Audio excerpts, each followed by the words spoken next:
This is actually why it's important to go for a walk every day. You just don't know what you're going to see. And is this amazing? I don't know. It's not amazing, but I don't see it every day, and I live in the country. So let's say it's amazing. As I mentioned, I'm in Cuba, and in the afternoons, I've kind of got some time off, so I go shooting if I can. It's important to go out and grab your camera and just walk around and see what you see. So maybe you run into a guy, and he can pose for a minute. Would I do it differently next time? Yeah, I would do it differently, but I'd do a lot of things differently next time. So there's, something to learn there. Hello, hello.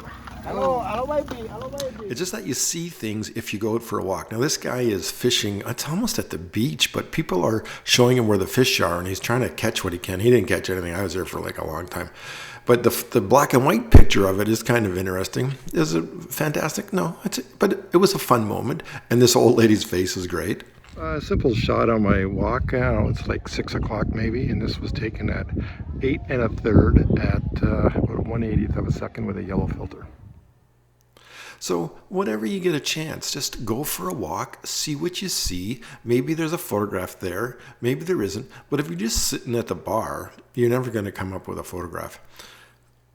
Go out for a walk. Now, it was hot. Like we were diving in the morning and then had lunch, and now it's like 2 o'clock.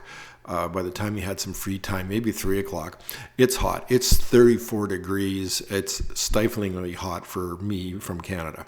But if you waited till like 4 or 5 o'clock, 6 o'clock, the light was better and it was way cooler.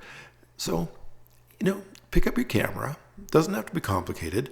Go out, see what you see. Take a photo.